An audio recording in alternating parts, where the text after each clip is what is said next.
मैं अपने गुरु देवाधिदेव महेश्वर शिव को प्रणाम करती हूँ। तीन सूत्र को देने वाले, अपने गुरु के चाहत जगाने वाले साहब श्री हरिंद्रानंद और शिष्यता के रास्ते में साथ देने वाले शक्ति स्वरूपा माँ दीदी नीलम आनंद को प्रणाम करते हुए आप सभी गुरु भाई बहनों को मेरा प्रणाम है। मेरे प्रणाम को स्वीकार करें।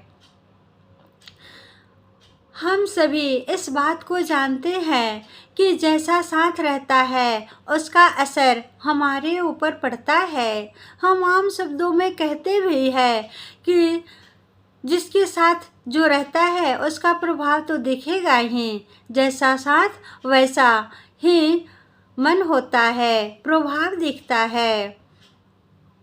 साहब श्री हरिंद्रानंद जी भी इसी बात को समझाते हुए कहते हैं कि हम साकार शिव के परिवार को देखते हैं। शिव के शरण में देवी देवता की बात छोड़िए, यहाँ तक कि जानवर भी शिव की शरण में दिखाई देते हैं। हम सभी अक्सर इस बात को सुनते हैं कि जैसा साथ रहता है वैसा प्रभाव पड़ता है, और ये बात हमारी और आपके सामने है, क्योंकि हम सभी जानते हैं कि शिव दया करते हैं। वो दया के सागर हैं, वो जीना सिखलाते हैं। जरा देखिए ना, उनके परिवार में भी एक दूसरे का दुश्मन होने की प्रवृत्ति के होने के बावजूद भी उनके परिवार साकार स्वरूप में सारे एक साथ दया भाव से, प्रेम भाव से रहते हैं और अपने जीवन यापन करते हैं। यहाँ पे किसी के मन में भी द्वेष नहीं है, दुश्मनी, बदला लेने की भावना नहीं है। हम सभी कहते हैं कि शिव तो दया के सागर है।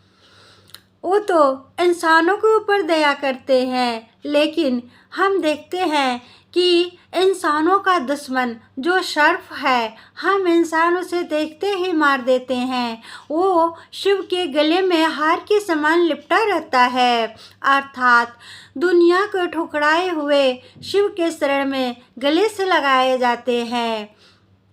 इस बात का हमारे और आपके सामने ये प्रमाण दिख रहा है। क्यों ना हम सभी भी शिव के शरण में जा कर के एक बार अपनी ज़िंदगी को जीना सीखें। कल तक तो जो भी हमारे और आपकी ज़िंदगी में जो कुछ भी हुआ सो हुआ, अब अभी से इसी क्षण से शिव को अपना गुरु बना करके देखें।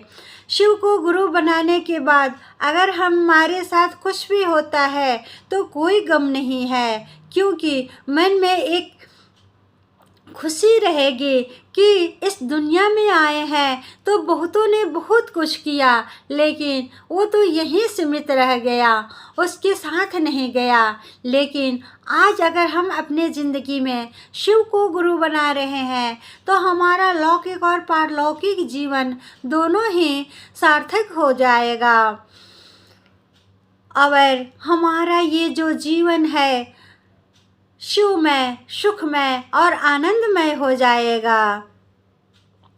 तो आइए अपनी ज़िंदगी में हम अपने कर्म करते हैं तो वहाँ पे हमें शर्म नहीं आती है, लेकिन जैसे ही दुनिया को बनाने वाले हमारे और आपकी ज़िंदगी को संवारने और रास्ता दिखाने वाले गुरु शिव की बात आती है तो हम हिचक महसूस करने लगते हैं।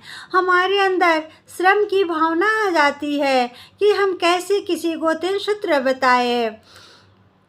साहब श्री हरिंद्रानंद जी भी इसी बात को समझाते हुए कहते हैं कि रहो तो शिव, जियो तो शिव, चलो तो शिव।